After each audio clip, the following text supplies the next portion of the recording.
Hello, hello, everyone. Hang on, I want to turn off my light to share my beautiful new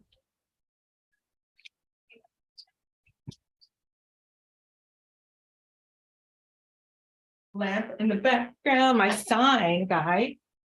Okay, let's see if that works.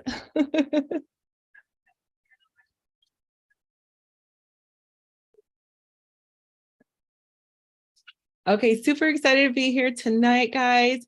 Welcome everyone tonight to the virtual vision board session. I am just so excited to have everyone here because today, as you know, we are well into Q1. The first month is coming together, but I really wanted us to make sure that we're taking the big steps that we need to in 2023 in order to source and launch and invest in or improve your very first or next luxury short-term rental. Now, I know some of you may be thinking, well, why do we need a vision board? That it seems silly, but to me, you know what? It makes the biggest difference. And what I want is for this session to be extremely interactive. I want us to work together. If you have markers, if you have sticky notes, I know the emails went out. I would love for you to get those out because we're going to be doing some writing and working together tonight. And so during this session, I really want to focus on just getting laser focused on like your next best steps. Some of you are still trying to figure out which market to invest in. Some of you are trying to figure out where your funding is going to be coming from. Some of you may not know your avatar, and we do want to get there. We want to cover that, but we do want to take a few first steps before we dive right in. So with that being said, I do want to take a look and see who is with us tonight. If you're with me, please feel free, go ahead and give me a thumbs up, a hello. Okay, so I'm getting one notification that one of the live streams isn't turned on. So let me give this a go. I want to see if I can get us to be live on Insta as well. Sometimes it works and sometimes it doesn't. So you all, please cross your fingers for me that it goes smoothly. There's been some updates, and I know for those of you who are with me tonight, I'm just so grateful and so happy that you're here. Please know that we're working out all of the tech gremlins because here's the deal. Sometimes I get booted off of platforms and I don't know why. Like I tell my people, I'm really nice. I don't know.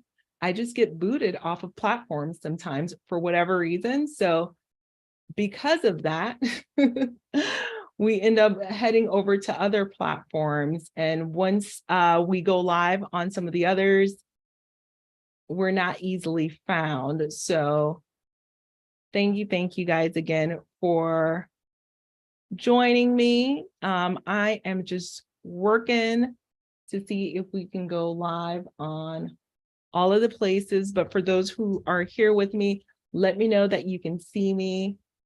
That is going to help me out a lot. Okay, I'm adding this channel. Let's see.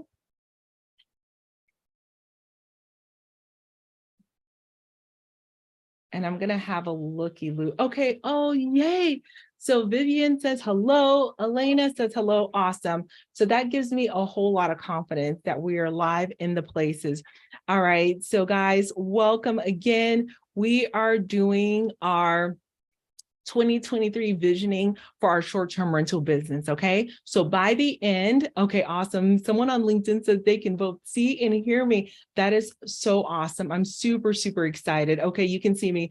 This is so good, guys. You have no idea how exciting this makes me. I got so upset last week when I was told that people weren't finding me, people weren't seeing me. I was just besides myself. So I am super grateful that you all are here with me. Hello, everyone. Okay, so if anyone's on YouTube, let me know if you can see me as well. And I'm gonna have my phone handy. Okay, awesome.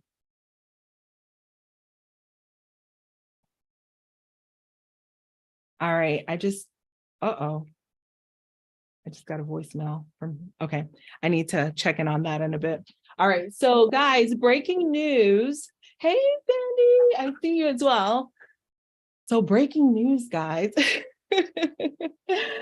After this live, I'm actually going to get on a call with Netflix. With Netflix, it's actually a casting company that wants to cast us for another TV show. So we have two more, actually, I think it's three more Netflix TV shows underway, which is absolutely incredible. So the calendar is going to be tight for this year. But either way, again, guys, so let's get back to it, guys. Super excited that you all are here. During this session, we're going to be going over our virtual vision board. We want to go ahead and vision. If you have Canva, if you have the markers, if you have all the things, let's do that, because I want everyone to be clear on who exactly it is that you want to serve. Once you know who your ideal guest avatar, guys, then it is on. The next thing that I want you to walk away with, what is the location? Maybe it's an approximate. For those of you who haven't started investing yet, maybe it's an approximate. What is the approximate location that you want to invest in? Okay, so which market? Is it right here in your own backyard? Is it remote? I want you to walk away with that, as part of this. For those of you who are still trying to figure things out in terms of the numbers. Well, what is your current budget? What is your down payment? Where is it going to come from? How can you squeeze the juice out of different assets that you may have to make it happen? And what are your goals long term? What are your goals of the amount of revenue that you want to generate over the next 12 months? How much work do you want to put into the property yourself, or are you going to hire out? Because that is definitely a conversation worth happening. But even prior to you outsourcing that role, you want to make sure, if you're looking to qualify and check off the material participation boxes, that you do that work yourself up front, so that you can leverage bonus depreciation this year. And so these are tax strategies that we discuss. Additional things that we look at is your acquisition model, because there are 3 ways to host. Actually, there are 4 ways to host short-term rentals, so your acquisition model, and we will go into that in a few other details. But what I really want is to help you to move the needle and the appropriate needles, because I've learned about new investors, especially in short-term rentals, new investors do not fail because of starvation. They fail because of indigestion. And I know I've heard it said about entrepreneurs, but those who are getting started, I hear it time and time again. My clients, members inside of the community, they're failing because of indigestion. They get a lot of information. There is a lot of information out there, but action isn't taken. And it's all about the action. It's not really about the thousands of podcasts that you've listened to, which is great. I love it. I'm here for it. And I consumed a lot of podcasts. It's not just about the podcast that you've listened to. What is the 1 or 2 action steps that you took away from those podcasts, and what have you put into action? It's not, the 50 books that you read last month, right? I know we love to boast about all the books that we've read, which is amazing. But what are the 1 or 2 action steps that we're going to take in order to move the needle forward? So that's what I want to encourage. I want us to get into action for 2023. You don't need a new strategy. You don't need more information. We just need to take action. And so that is my story, and I'm sticking to it. So all right. So the first thing we do when we're visioning, and this is how I do my annual planning, and we just came back from Cabo, actually, where we did our annual plan. And the first thing we do is actually we reflect on what the year was like for 2022. So the prior year, we want to reflect. We want to think about, what are some of the good things that we were able to accomplish? What are some of the challenges that we were able to navigate? and let's just start reflecting there. What are some of the wins? What are some of the lessons? And it could be anything that is related to health, anything that is related to W-2 work. It may be related to family. It may be related to personal business, your relationship or relationships. It may be contribution. How did you contribute? So I want you all to just take a moment and just jot that down. What is it that you experience in 2022? And the reason I want us to do that is because I actually was reminded of this last year when I read the book, The Gap and the Gain. And this is a book by Dr. Benjamin Hardy and Dan Sullivan. And what I loved about that is that we constantly, especially overachievers, we're constantly jumping from win to the next goal without taking a step back and really taking it in. So not just looking forward, but why don't we measure the progress of our lives? Like, how far have we come to even have the idea to invest or to even have the idea to reposition our portfolio, So I want us to take a step back and just spend a moment in reflection. And I'm going to pause here and look through the channel to see if there are any questions. Yeah, so that's a great question. And guys, feel free to ask your questions in here and I will continue to respond as well. And for those of you who are seeing the message from Christian, Christian's here supporting me today. Please feel free to click on the chat.restream.io/Facebook. That's going to help us in order to see who it is who's asking the question and who's with us tonight. So go ahead and do that.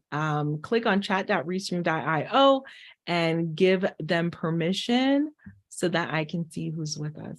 Okay, awesome. So for those of you who have reflected on 2022, do you mind sharing with me, just jotting down one or two things? What are some highs that you experienced in 2022, some wins, some highlight reel moments in 2022? I know for me, it was having my family over. I had the opportunity to host a whole lot of people at the time. It felt really stressful, but oh my gosh, those memories, all the little cousins coming together was definitely something that we're going to cherish in our hearts forever. So go ahead and share if you have a win or a highlight reel, something that I want to make sure that we don't just gloss over, because it's really important to look at the progress.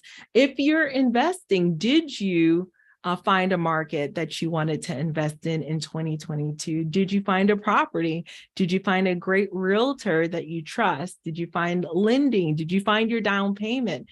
So those are some of the things that are huge wins and can be a roadblock for many. So if you experience any of those in business, that's great as well.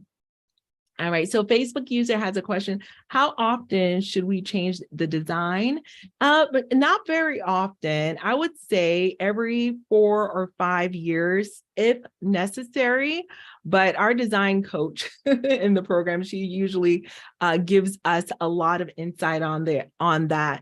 Now, if your design is so eclectic that it is completely out of line for the current times, then you may consider updating the design. Or if you purchased a property that was already designed and it was not to standard or not up to standard, I would then suggest considering changing that design as well. All right, so for those of you who have reflected, okay, I see. So my husband and I committed to 1 midterm rental by the end of 2022. We have it being finished up and going live by March. Yay, congratulations. I love that. Moved jobs, that gives me more time for reflection, family, real estate, and travel. Oh my goodness, I absolutely love that. That is awesome. All right, so the the next question, which is really the first question for planning for 2023. And this one is so important. So if you're multitasking, I want you to come back to me, okay? I want you to start visualizing at the end of 2023, okay? What's going to be true about you as an investor at the end of the year? What's going to be true about you as an investor at the end of the year? What's going to be true about your business, your short-term rental investing business at the end of the year? So jot that down. And then we're going to go into what's going to be true about your personal life at the end of the year. Because as one of my coaches say, you know, if your life is out of order, your business is not going to thrive. So that's very important as well. So what's going to be true about you, your personal life, your business, what's going to be true about you as a short-term rental investor or a short-term rental host at the end of 2023. And so these questions are really in line with, and I want you to be thinking about your why, you know? And this is the point at which I call it my liquidation series.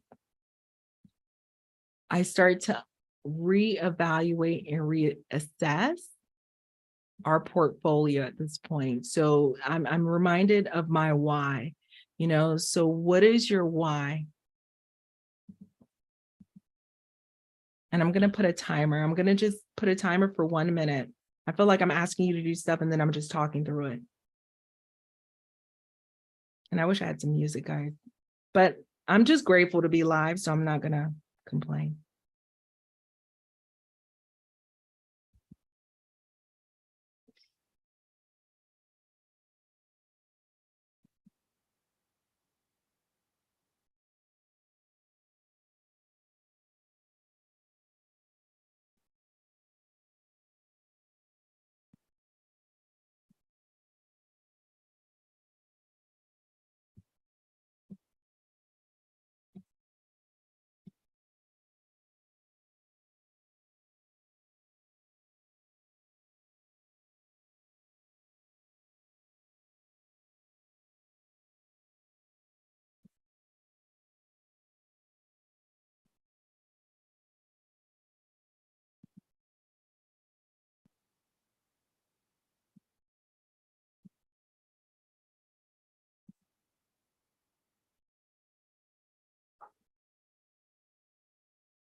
All right, awesome.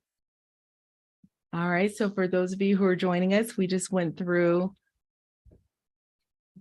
what will be true about your business, what will be true about you as an investor for 2023, and what will be true about your personal life for 2023.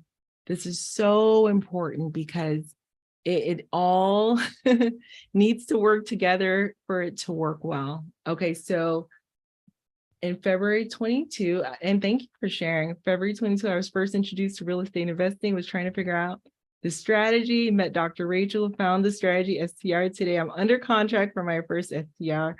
It was not an easy year, but successful for me. 2023 will be great. Elena, I love this. I absolutely love this. Thank you so much for that share. Thank you. Anyone else want to share? Feel free to dive in, guys. All right, so the next, I call this kind of my filter, and I got this again from Dr. Benjamin Hardy and Dan Sullivan. And I have a combination of different coaches that I follow, that I work with in order to improve myself. I love, you know, improving. And I love to do that to make sure that I'm bringing the very best to the community. And so one of the tools that I look to using in order to identify, well, what are my goals going to be, is something that they have a prescribed called the impact filter. So what I love about this filter, it helps you to clarify exactly what the goal is, why it's important, the difference that it's going to make, the ideal outcome, the best and worst scenario, and what does success look like, the success criteria.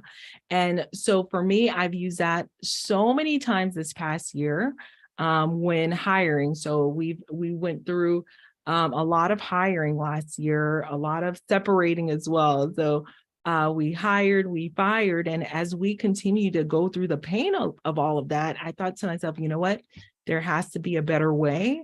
And so part of that was actually going through that impact filter and being patient and picking up the slack, being slow to hire and fast to fire, unfortunately. So it served us well to use that filter. Okay, someone's saying they can't get it to work. Okay, you know what? Thank you so much for saying that. And I don't think it's gonna work on LinkedIn. So feel free to let us know your name, because I think it's only for Facebook group. And I do see Christian is putting the message out on LinkedIn. But I'm not exactly sure that it's going to work for LinkedIn, since it says /Facebook, Christian. All right, so the next question that I have for you guys is, it goes into the same of, who do I envision I will be at the end of the year, and who do I need to be in order to make these decisions? Who do I need to be? Because here's the deal. If you're afraid of numbers, if you're a little bit all over the place, if you're indecisive, if you want to try all the strategies, you're not going to be the most effective investor. So start thinking, putting on your CEO mindset. Who do I need to be in order to reach the goal of what I envision for the end of 2023? Who do I need to be this person? And sometimes it means I need to, wake up a little bit earlier, or it may mean I need to, work a little bit more during the weekends just to get started. This is not going to be a life sentence, but these are some of the things that you may take into consideration. Or it may mean I need to go on do not disturb with my phone in the evenings to be with family, if you're thinking about your personal life. And with family, it's a really tricky situation, and balancing it all is absolutely the key, right? It may mean I was actually speaking with a fellow mentee of mine. I actually expressed to her, I think she may need a second phone. It may mean you need to get a second phone, one at which, your short-term rental clients, and your hosts, for those of you who are co-hosting, they have access to this specific phone number. And so you get to turn that off at a certain time of day. I know some of you are burning the candle at both ends. So think about this. It may mean that you may need to become a master, with organization. You may need to, become a master when it comes to hiring, finding someone to replace you so that you can fire yourselves from being the cleaning person, fire yourself from being guest communication. So figure that out. Understanding who you need to be is going to be key. All right, so I'm going to share with you my liquidation questions. And these are the questions that I ask myself every single quarter as I look at my portfolio, as I reevaluate my life. Because here's the deal. When it comes to investing, specifically in short-term rentals, I would have a different set of questions if I were investing in a different asset class. But when it comes to short-term rental investing or residential real estate investing, I look at my portfolio in order to reposition it every quarter to see what's trending, which properties are performing, which aren't performing. Those that aren't performing, what can we do to improve it? And then that property essentially is on probation. So I'll go through the questions, and I will create a resource to share it with you guys as well. Okay. And if we have a number that we can get, Christian, our simple text number, if they text goals to that number, Christian, maybe we can shoot out these questions and share it in our PDF resource. So my number one question that I ask is, why do I invest in real estate? And so that is the part of the why exercise. So for this next 90 days, I ask myself those questions. And then in 90 days again, I ask myself the same questions. So why do I invest in real estate? The second question is, what is my number? And that could be a number of properties. That could be your cutting back to, part-time at your W-2 number. It could be walking away from W-2 number. It could be your revenue number, monthly revenue number.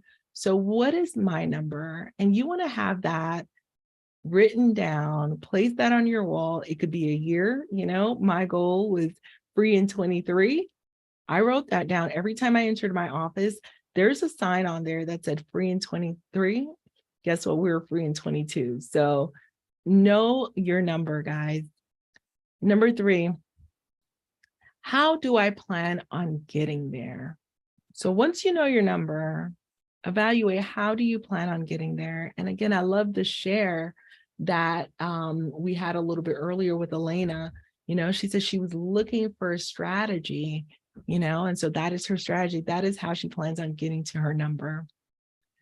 The next question is, which house should I buy first? And for some of you who have already invested, it would be, which house should I buy next? And for some of you who may be sitting on an asset that you're not fully leveraging, it would be, which house should I launch first, or which house should I launch next, or which property should I launch first, or which property should I launch next? Okay, so really, really important. The next question I ask myself is, how is the best way to increase my cash flow? And I know the grammar is not the greatest, guys. Many of you know English is like my third language, but we're going to go with it. It probably should be, what is the best way? So don't come for me, my attorney family members in the LSA realm. So what is the best way I can increase my cash flow? So for those of you who haven't met me yet, welcome, and thank you for being here. I want to remind you that the reason I focus on the luxury space, it was not a brilliant strategy that, I just devised from, out of thin air. It was actually from me wanting to be a little bit less ambitious. I'm going to say it. I wanted to be less ambitious. I wanted to work less. I wanted to get off of the struggle bus. I'd been struggling all my life. And I said, you know what? How do I own and operate the fewest number of properties that generates the highest profitability? Because I'm a firm believer that all you need is 1 or 2 properties to be wildly profitable. Okay. So 1 or 2 properties to be wildly profitable. So how do I increase my cash flow? For some of you, it's purchasing your first property. It's purchasing your next property. It's actually getting rid of things that are eating up your cash flow. I know it's hard to do, but that is the truth. And I'm going to bring the truth to you. For some of you, it's squeezing more juice out of your property that you already have.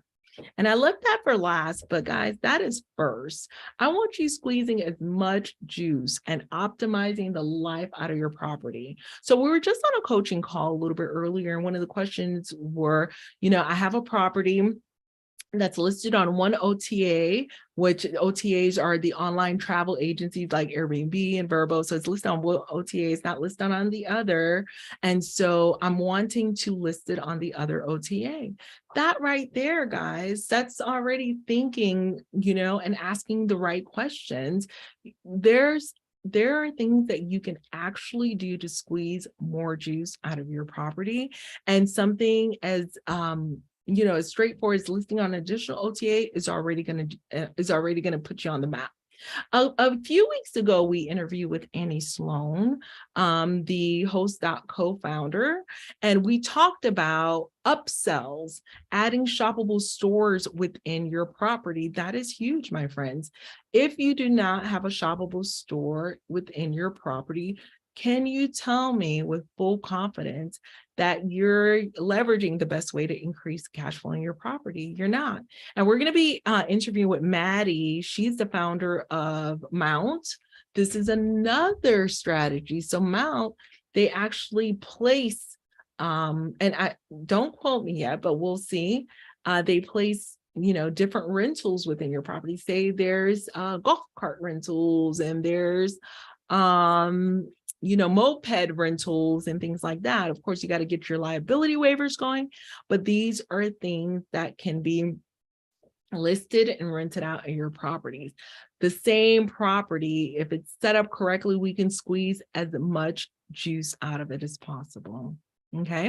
All right. So the next question is, what is the next house that I should sell? Which house do I sell next? Straight up. And look, we got rid of some duds in 2022. I'm not even gonna lie, we got rid of some problem children in 2022 because our strategy is we want to look at the bigger and better is the strategy. So bigger and better is definitely the strategy. So we got rid of some properties in 2022. So if it is not performing and we're putting effort, money, resources into it, and it is not performing, guess what? Adios, sayonara. So that is definitely something that you need to take into consideration. Okay, next question is, what is the most important thing to me when selecting my guest avatar? Okay, and so for those of you who do not yet know who your guest avatar is, it's going to be really, really important to understand and to decide who it is that you want to serve.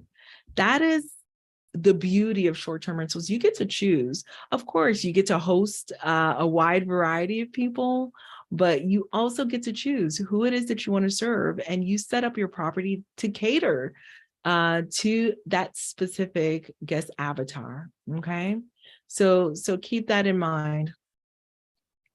So the next one is, how much cash should I have on hand?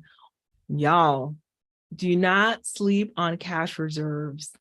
Okay, do not sleep on cash reserves. Very important.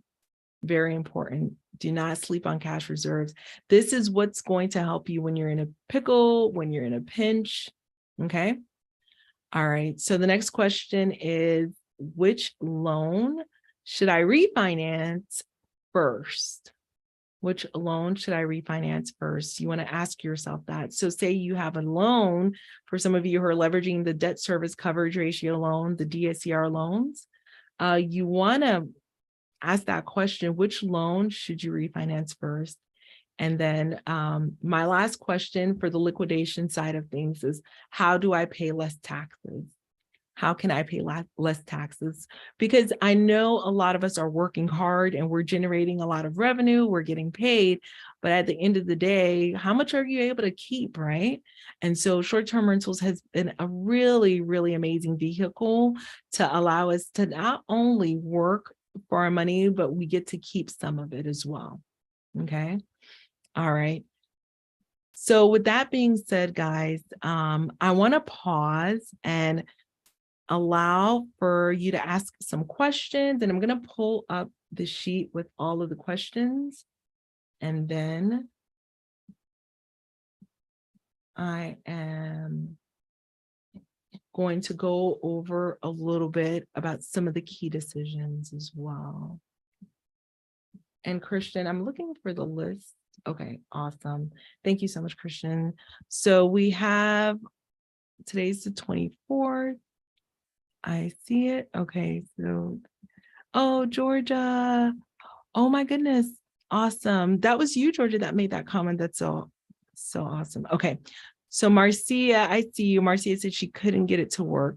Monica is asking, do I need to form a different LLC for different strategies, one for midterm, another for short term due to taxes, or can both be done under the same LLC? That's a great question, Monica, but my attorney would crush my life if I give any type of business formation advice. So unfortunately, I am not able to give that type of advice on here. I would definitely suggest speaking with a tax strategist. And I think that it's such an important question. I'm so glad you asked it. So when you're able to speak with a tax strategist, they're going to look at your whole situation holistically. You may have a W-2. And so if you have a W-2, full time, their strategy may be different than if you're self-employed or if you're an entrepreneur. Say you're an entrepreneur, but you have, passive income already. They may have you structure things differently. So definitely speak with your tax strategist. That is one of the cornerstones and one of the most important resources we have inside of our program, because the taxes alone have saved members of our community over 6 figures. And so you don't want to get it wrong. So great question. I'm so excited that you're asking that question, but your tax strategist is going to be one of the resources that I highly recommend that you connect with in order to get that question answered. I'm getting comments. I'm getting a lot of comments of individuals who are loving my sign in the back. I got a new sign, guys. I haven't mounted it up yet, but I could not help but share it with you. My team, you remember when I was talking about team a little bit earlier, guys? I have the best team in the world. I don't even deserve them. My team got this for me. Do you see that? It just changed to purple.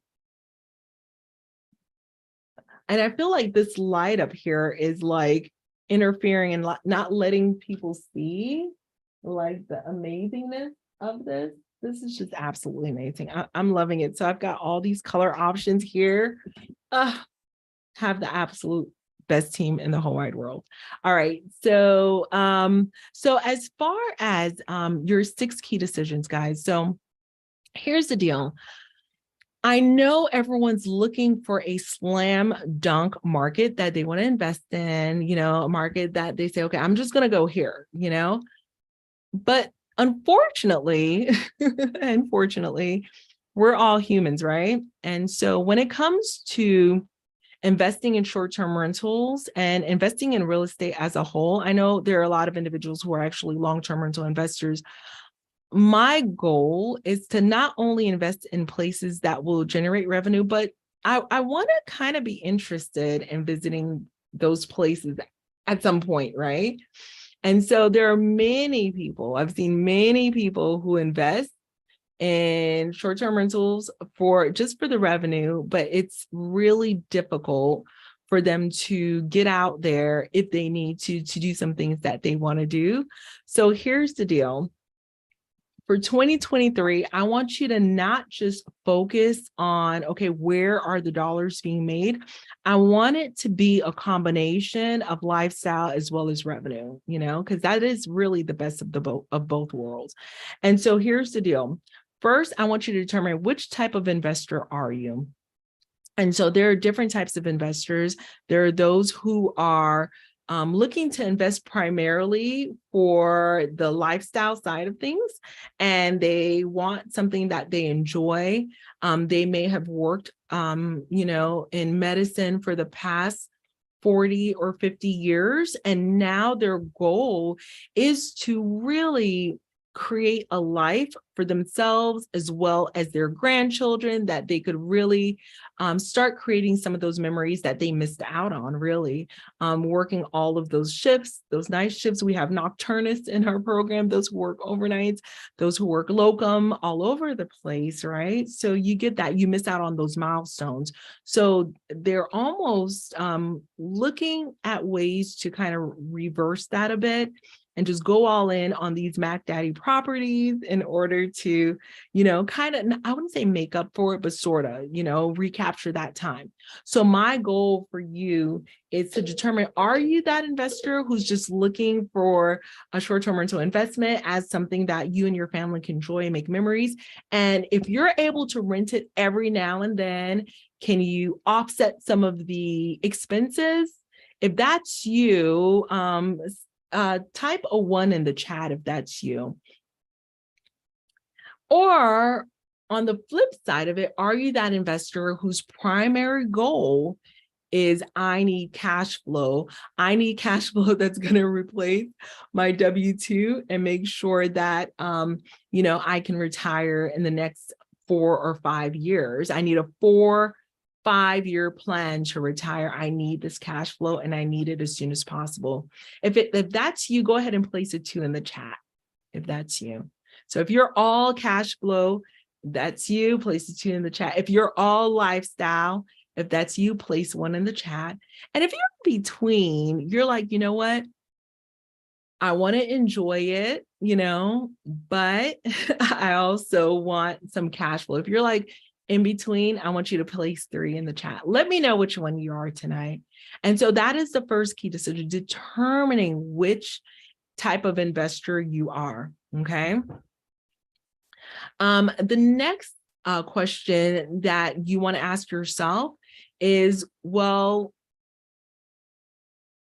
are you looking to invest only in your own backyard, or are you looking to invest remotely? And so some people are forced to invest remotely, primarily because the cost of entry is quite high, right? So they're not able to invest right away in their backyard due to, say, like in California, it may be cost prohibitive, extreme seasons, and the cost of entry is quite high, and the ROI year-round is not going to make sense, or regulatory restraints. Those are the 2 things: regulatory restraints and cost of entry has led nearly, I would say 70% of the members of my community to invest remotely. So which one are you? Determine, are you going to invest in your own backyard, or are you going to invest remotely? And if you're going to invest remotely, I would suggest, if you can, swing, a market within 5 hours of yours. I think that's a great place to start if you can swing it. And if there are great options that way. If not, that's going to be tough. But if you can swing it, I think that's a great place to start. And the next thing I kind of want you to think about are, what are your interests? Are you like me? I'm from the Caribbean. I'm from Haiti originally. So I have the Caribbean ecosystem and weather system in my bones. So I want to invest in somewhere warm. The snow looks pretty, but there's nothing about it that interests me. I may change my mind later on. But I've invested in multiple ecosystems. But if I were starting, I would suggest, invest in an area that you're interested in. So are you a sunny Caribbean person? Are you a ski lodge chalet person? Are you a lake fishing person, a hiking type of person? Are you a big city, a backpacker who want to be, who's single, who's looking to live the life, the nightlife and all the things in the city? Is that your scene? Is that your jam? Are you quiet suburbia? Are you national parks, hiking and all the things? Or are you amusement parks? Are you a big Disney person? Start to think about some of those things. What are some of those things that interest you? I would say keep that in mind as you're thinking of narrowing down your market, because gone are the days, guys, that you are going to let analysis paralysis just take over and take you. I don't want that for you, okay? So once you've determined, okay, say I want to invest in a beach property, I then start to think about, okay, what type of asset? Is it a townhouse, a condo, a single family home? All, start thinking about that. And then, is the proximity really important to me? I will tell you, the properties that we have on the beach, the ROI is highest for like tier 2 properties. So tier 1, like right there in front of the water, yes, you get a lot of revenue for having a property right on the water, facing the water and all of that. However, the revenue, that you generate from it, actually the investment that you're responsible for is quite high. So say tier 1, you're buying it for $20 million. Yes, you can generate, $300,000 or $400,000 a year, but you're in for $20 million, which is, which is a lot, right? It's at the top of, the budget. However, say tier 2 or tier 3, you're in at, $700,000. And I will tell you, that is my magic number. I do not like to invest higher than 700. And so say you're at 700 or lower, and you can still leverage the amazing rates that the tier 1 is making. You're not going to make as much, but you can leverage a lot of what they have put into place into your property and still walk away very nicely, but knowing your budget. So say your budget is 300,000, for instance. Well, if it's 300,000, we're not going to be beachfront in Destin, right? So understand that. So once you've determined your market, you say you want beach. Okay, which beach markets can I afford for $300,000? And so that's how you back into which market you want to look at. And I leverage tools like AirDNA, Data Rabu. I even go on a Realtor and Zillow just to take a look at market prices as well. And so my top 75 US cities, we're scraping the data for that. I can't wait to launch that. I think at the end of next week, actually. So be on the lookout for that. All right, so the next thing that I evaluate is a team, honestly. How feasible is it for me to find cleaners? How feasible is it for me to find a team to build around this property in this particular market? And so that's really, really important, because you don't want to go into an obscure market that has never seen travel. And so what you're asking about is just foreign, right?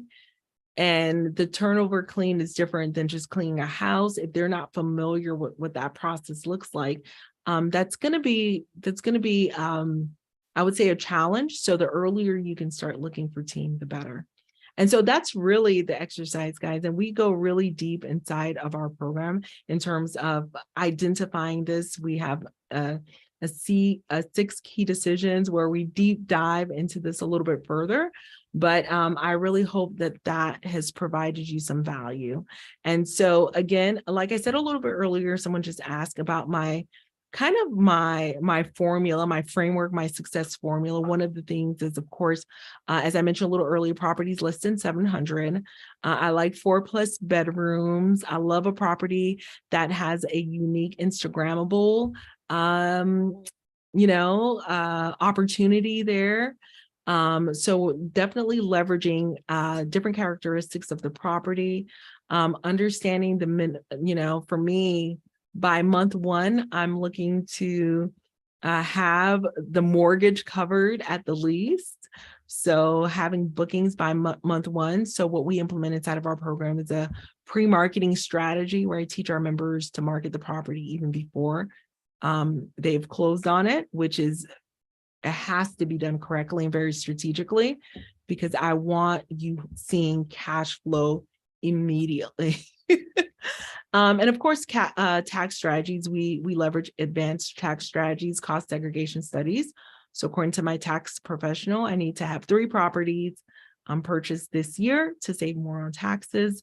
So those are some of the things that we look at. And another strategy, especially for those properties that have been short-term rentals for over a year, we reposition them into mid-term rentals after we leverage our cost segregation. So yeah, once that is done, And we got our bonus depreciation where we also market them as midterm rentals, where we're looking for to host guests who are impacted by there's tornadoes, hurricanes, fires, and all of those disasters that can occur.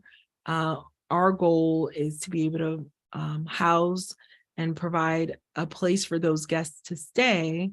And it's amazing because you get to give back to these individuals who have been impacted, but you are also able to generate close to STR revenue by doing that, by working with the insurance, and the insurance pays for those stays. So that's a really, really amazing and important strategy that we also have been leveraging. And so I actually have an article out there that I wrote for Bigger Pockets, let's say a couple of years ago, about hosting those who are impacted, and the midterm rental strategy with the insurance companies, which is different. I know everyone's talking about travel nurses, but this is a different strategy for sure. So let me jump back into the questions. Hi, Jamie. It's so great to meet you. I don't think we've met yet. Jamie says, how do I select where my next property will be? Fear is paralyzing me. Fear does not need to paralyze you, my friend. Oh my goodness. I would love to connect with you. I'm gonna drop a calendar link and share with you. I would love to connect with you to help you figure out what is your next best step, because we're not going to let fear paralyze us in 2022, 2020, 2023. Oh my goodness. Not acceptable, not okay. I would love to connect with you. So let me see. I'm not finding my link. Send me a message or direct message me. Remind me that you're on this call. Would love to see where you're at, why you're getting stuck, and provide some next best step recommendations.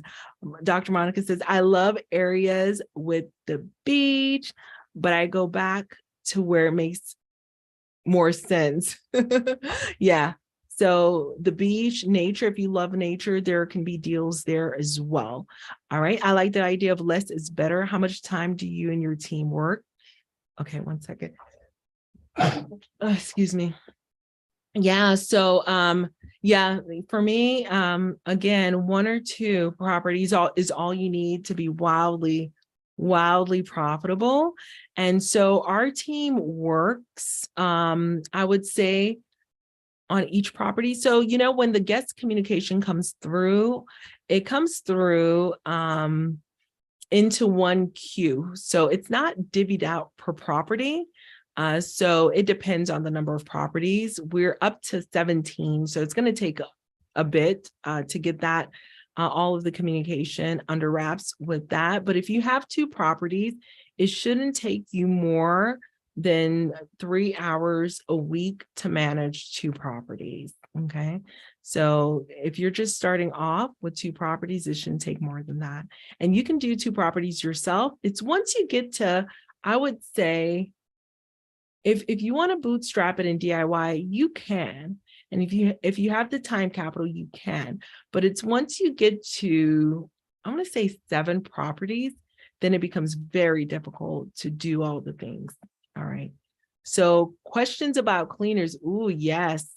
Yes, I do find my own cleaners, and I have about, I want to say 13 different resources that I recommend to the members inside of LSA. So we have a list of all the places to go to find cleaners. The best way to find them, honestly, is referrals, but then it depends on the market. If you're new to that market, you may need to, use different strategies if you don't have a good referral source. No, I do not create my own cleaning company. That's creating a whole other business. So yeah, I don't create my own company. I may have a cleaning company later in 2026 or 2027. That's not on the roadmap for me at this time.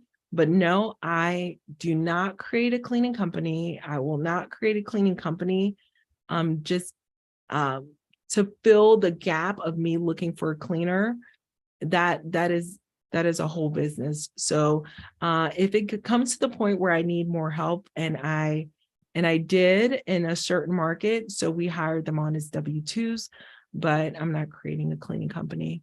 It's hard to find good cleaners.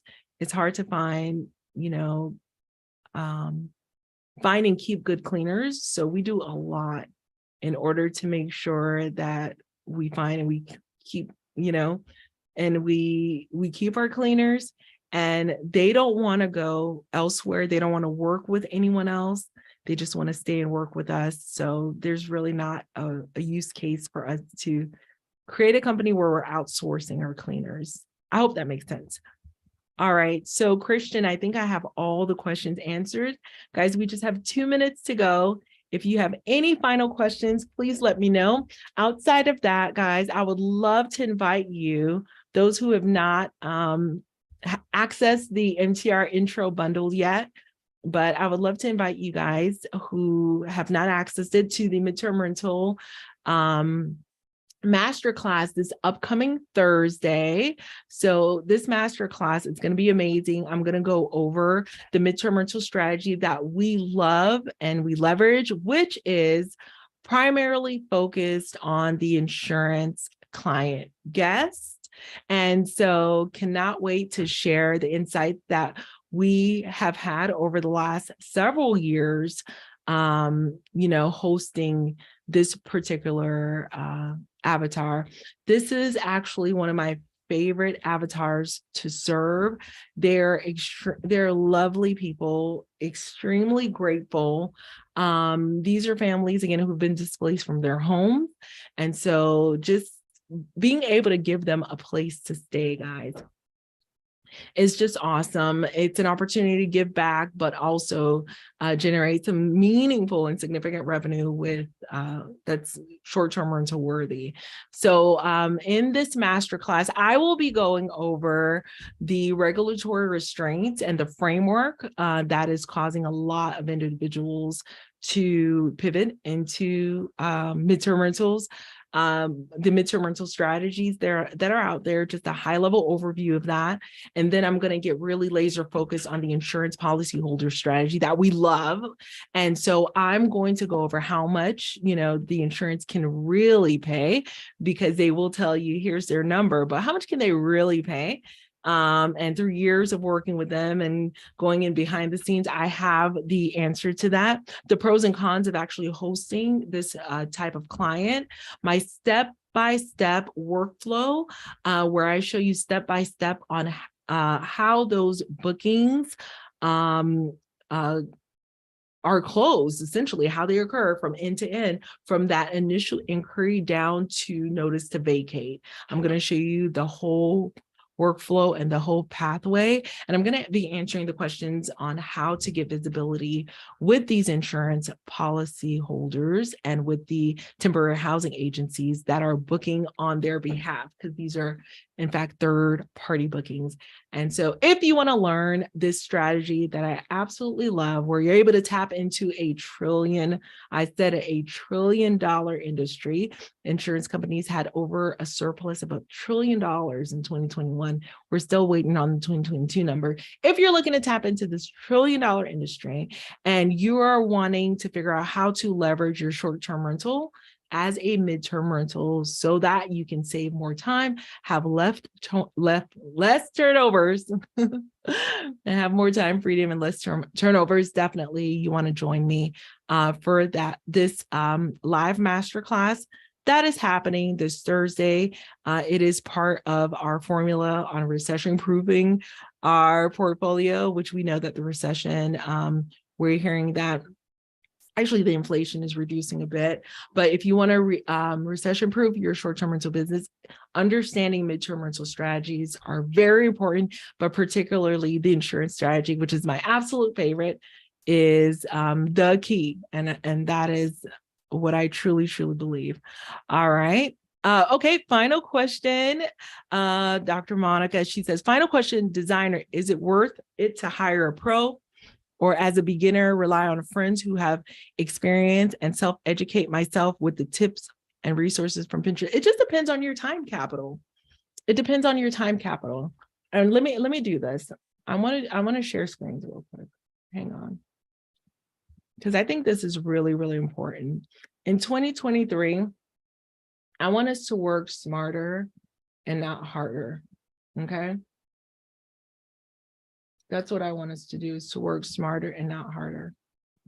And I'm like you, I'm the Pinterest girl. I'm a DIYer, but I have so been there and I've so done that.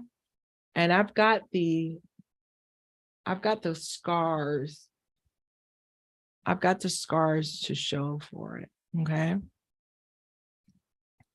And where is my, let me switch to,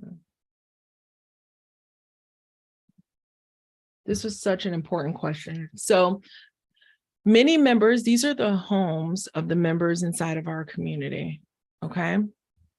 And so many of them are medical professionals. They're super, super busy as well. And so let me tell you a story, and he might be here with us, he might not be. So Dr. Tim and Carolyn, okay? So Dr. Tim and Carolyn Pham, they gave birth to a beautiful little baby girl. And they closed on this cute little condo at the same time. They're in Texas, and this condo is legit in Florida, right?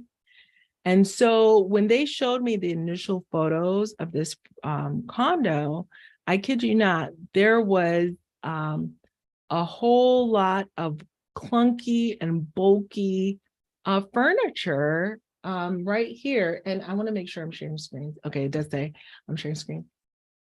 Yes, just a whole bunch of clunky, bulky furniture, right?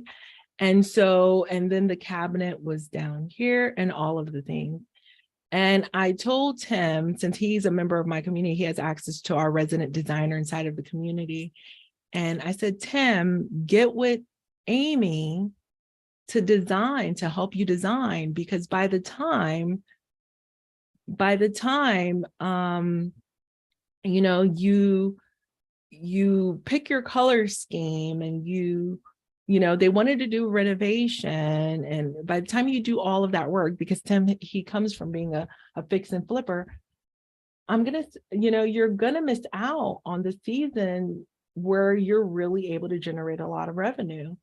And so we got our resident designer on board. We reached out to her. She took a look at the place. She says, absolutely not. Do not renovate the space. She says, we're going to add paint. We're going to remove the cabinet that's right here. There was a cabinet down here. Guys, there was a whole dining table right over here, okay? And again, there was like 3 sofas. It was just so congested and so bulky. And I just want to do the side by side because I think it's that important. So, and this room, oh my gosh, there was like a dresser here. There was just so much, you know? And so she single-handedly helped them. They sent her like a picture or 2 of things that inspired them. And it was this pink and yellow color. And she created a mood board for them. Let me see if I can find it. A mood board plus a shopping cart. She helped them place everything inside of their shopping cart. And then ultimately, yeah, let me unhide this. I want to show this. Yeah, she helped them place everything inside of their shopping cart. And then all they had to do is click to buy, and everything showed up, you know, at the property for them. And they were live within 2 weeks. And within 2 weeks, as soon as they went live, they had $8,000 in bookings within 2 weeks of going live. Now, this is the mood boards. You guys see this mood board right here? She created this mood board and then added everything to the shopping cart. And that's what you hear. That's what you see here. And so, yes, you know, You can definitely DIY it yourself. But the cost of the delay, you know, you got to count the cost. What is that delay to you? And is it in such a slow season that you can afford that delay, where you're hunting and pecking and looking for all the things that you need?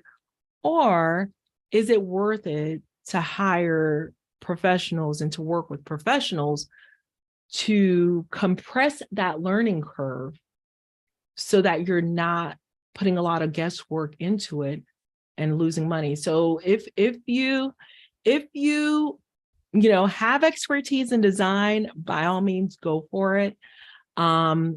But if you don't, I would say it's better to hire a pro. Unfortunately, a lot of designers out there are not very cost effective. And so keep that in mind. Not all designers are created equal. I have heard nothing but horror stories with working with professional designers that are outside of our resources. And it's not, I'm not bragging to say, oh, I'm the keeper of the best resources, but I'm going to brag and say, yeah, I'm the keeper of the best resources because I vet my resources. I vet my, anyone that I recommend, I vet them very well. And I'm very particular about bringing anyone into the community who I do not deem to be trustworthy. And I'll be the first to say, you know what, I like this product. I've never used them, but it seems like it would be a good product to use, or it seems like it would be a good vendor to use. So yes, a professional, but vet them as best as you can. Okay. Vet them as best as you can. I've got 2 clients of mine right now who did not go with the designer that I vetted, and they're in litigation right now, straight litigation. So with fear and trembling, yes, use a professional, but make sure, you have the receipts. Okay. All right. So I hope I wasn't unclear. This is something that's really, I keep seeing issues occur again and again with designers. So it's a great question. Winging it, having a whole bunch of friends do it. You can do a hybrid of it. What I do personally is a done with you method. I go, like, for instance, I have a house right now, my designer, she didn't design. I got all the furnishings that I wanted. I threw it in there, and we're going to go on a virtual call, and she's going to tell me yay or nay. That's what we usually do, and so she usually reduces it down significantly. I don't think I like clutter. She thinks I like clutter. So she has me like get rid of a lot of stuff. So there's a way to do it. If you have if you set it up and then you get a consultation from a certain designer, but of course you would have to have a relationship to swing something like that. Anyway, all right. So guys, I went off of a tangent a little bit, but I want to make sure that everyone felt served. I really hope that we have live streamed in all the places. I'm going to take a look at the Q&A. My nose is itching. I think I'm allergic to something. Okay. Oh, look. Okay, makes sense. Ooh, what do you consider wildly profitable? What I consider wildly profitable is cash flowing 10K a month. That's what I think is wildly profitable. So when all is said and done, I'm walking away with 10K a month. Oh yeah, I like it. Okay. Let's see. Love it. Work smart, not hard. Yes. Yes. Smart, not hard. I love it. Oh, when looking at property and putting it in AirDNA, what is the minimum occupancy you're okay with? 50% is the minimum occupancy. I don't know why I missed that question a little earlier. Okay, so I got that one about the cleaners. Okay, guys, I think that's it, guys. Okay. So again, I appreciate each and every one of you for being here with me tonight. I am super, super grateful that you joined me. I cannot wait to see you guys next week. For those of you who are joining me this upcoming Thursday, I will see you on Thursday. Super, super grateful. Love you guys to the moon and back. And otherwise, I will see the rest of you on next Tuesday. All right. Goodbye for now, everyone.